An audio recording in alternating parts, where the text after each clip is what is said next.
Vishnu ശാലിനിയുടെ coming soon പ്രൊമോയിൽ അവിടെ ഒരു അമ്പലത്തിലെ കാണിക്കവഞ്ചി മോഷ്ടിച്ചതിന് ശേഷം ഗോപാലകൃഷ്ണനും വേലായുധനും കൂടി പുറത്തേക്ക് ഇറങ്ങുമ്പോൾ രണ്ടുപേരിങ്ങനെ കാണുന്നുണ്ടല്ലോ, ലൈറ്റ് അടിച്ച് നോക്കുന്നുണ്ട്. പക്ഷെ അവിടെ വേലായുധനാണെങ്കിൽ ഓടി രക്ഷപ്പെടുന്നു എന്ന് തോന്നുന്നു പൈസയായിട്ട്. ഗോപാലകൃഷ്ണനെ അവിടെ പിടിക്കപ്പെടുകയാണ് ചെയ്യുന്നത്. പിറ്റേന്നാണെങ്കിൽ ഗോപാലകൃഷ്ണനെ അവിടെ പോലീസിൽ ഏൽപ്പിക്കുന്നുമുണ്ട്. അന്നേരം പിറ്റേന്നാണെങ്കിൽ അവിടെ സ്റ്റേഷനിൽ ഒരു കോൺസ്റ്റബിൾ ആണെങ്കിൽ ശാലിനിയെ വിളിച്ച് പറയുന്നുണ്ട്, മാഡത്തിൻ്റെ അച്ഛനെ പോലീസ് അറസ്റ്റ് ചെയ്തു, അമ്പലത്തിലെ കാണിക്കവഞ്ചി കുത്തി തുറന്നതിന് എന്നിങ്ങനെ പറയുകയാണ്. എന്നിട്ട് ശാലിനി ആകെ ഒരു ഷോക്കിലാവുന്നുണ്ട്.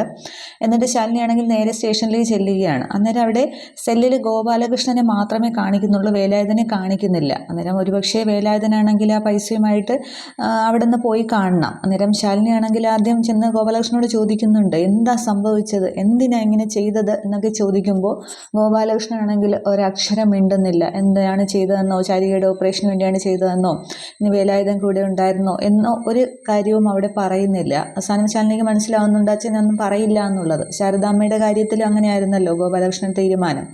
ഗോപാലകൃഷ്ണൻ വന്ന് കൂട്ടിക്കൊണ്ട് പോയിട്ട് ശാരദാമ്മ എവിടെയുണ്ട് എന്നുള്ളത് ഗോപാലകൃഷ്ണൻ എപ്പോഴും പറയുന്നില്ലല്ലോ. അതുപോലെ തന്നെ ഈ ഒരു കാര്യം എന്തിനാണ് എന്നുള്ളത് ശാലിനിയോട് അവിടെ പറയുന്നുമില്ല. അന്നേരം അവസാനം ശാലിനിക്ക് ദേഷ്യം വന്ന് പറയുന്നുണ്ട്, പോലീസുകാർ ചോദിക്കേണ്ട രീതിയിൽ ചോദിക്കുമ്പോൾ അങ്ങോട്ട് പറഞ്ഞാൽ മതി എന്ന് പറഞ്ഞിട്ട് റസാക്കിനോട് പറയുന്നുണ്ട്, കളക്ടറുടെ അച്ഛനാണ് എന്നുള്ള ഒരു ഇത് വേണ്ട, എന്ത് വേണമെങ്കിലും സത്യം പറയാനായിട്ട് ഉപയോഗിക്കാം എന്നിങ്ങനെ പറഞ്ഞിട്ട് ശാലിനി ആകെ ദേഷ്യത്തിൽ അവിടെ നിന്ന് പോവുകയാണ്.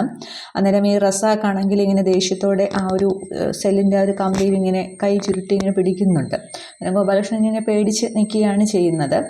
അതിനുശേഷം കാണിക്കുന്നത് ശാലിനിയാണെങ്കിൽ രേഷ്മയെ ഫോൺ ചെയ്യുന്നുണ്ട്. അന്നേരം ആ ഒരു വിഷ്ണുവിൻ്റെ ഹൃദയമാണോ ശിവനിലിരിക്കുന്നത് എന്നുള്ള ഒരു ചോദ്യം തന്നെയാണ് ആണെന്ന് തോന്നുന്നു ചോദിക്കുന്നത്. രേഷ്മ ഇങ്ങനെ ആകെ ഒരു കുഴങ്ങി കൺഫ്യൂഷനിൽ നിന്നോണം നിൽക്കുന്നതാണ് കാണിക്കുന്നത്. അതിന് ശേഷമാണെങ്കിൽ ശിവൻ ഇങ്ങനെ പകലാണെന്ന് തോന്നുന്നു ഇങ്ങനെ ഉച്ചമയക്കത്തിൽ ഇങ്ങനെ കിടക്കുമ്പോൾ എന്തോ കണ്ടു, ആരോ വന്നു എന്നതുപോലെ ശിവൻ ഇങ്ങനെ ഓടി വെളിയിലേക്ക് വന്ന് നോക്കുന്ന ആ ഒരു സീനുമാണ് കാണിക്കുന്നത്. അപ്പോൾ മിക്കവാറും ശാലിനി അവിടെ കണ്ടുപിടിക്കും വിഷ്ണുവിൻ്റെ ഹൃദയമാണ് ശിവൻ്റെ ഉള്ളതെന്ന്. ഏറെക്കുറെ ശാലിനിക്ക് മനസ്സിലായി കഴിഞ്ഞു. ഇനി ബാക്കി ആ ഒരു കറക്റ്റ് തെളിവും കൂടി കിട്ടിയാൽ ശാലിനിക്ക് മനസ്സിലാകും വിഷ്ണുവിൻ്റെ ഹൃദയമാണ് അവിടെ ഉള്ളത് എന്നുള്ളത്. ഇനി ശാലിനിയുടെ അടുത്ത നീക്കം എന്താണ് എന്നുള്ളതൊക്കെയാണ് പ്രൊമോയിൽ ചോദിച്ചിരിക്കുന്നത്. ഒരുപക്ഷെ ഇവിടെ വേലായുധനാണെങ്കിൽ ആ ഒരു പൈസ ഗോപാലകൃഷ്ണനും കൂടി ചേർന്ന് രണ്ടുപേർക്കും വേണ്ടിയാണല്ലോ ഒരു പൈസ എടുത്തത്. അപ്പോൾ അവിടെ ഹോസ്പിറ്റലിൽ മിക്കവാറും ശാരീരിക ഓപ്പറേഷന് വേണ്ടി വേലായുധൻ രക്ഷപ്പെട്ടിട്ടുണ്ടെങ്കിൽ അവിടെ പൈസ എത്തിക്കും, ഓപ്പറേഷൻ നടക്കുകയും ചെയ്യും. പിന്നീട് ഇവിടെ ഗോപാലകൃഷ്ണന് മേൽ കേസോ വല്ലതും ഉണ്ടാകുമോ, എന്താകും എന്നുള്ളതൊക്കെയാണ് നമുക്ക് വരും എപ്പിസോഡുകളിൽ കാണാം. പിന്നെ ആ ഒരു ഹൃദയത്തിൻ്റെ കേസ് കണ്ടുപിടിക്കുന്നതും പിന്നീട് ഇനി ശാരദാമ്മയുടെ തിരിച്ചുവരവും ഒക്കെയാണ്. അതൊക്കെ നമുക്ക് വരുന്ന എപ്പിസോഡുകളിൽ കാണാം. Okay, thank you.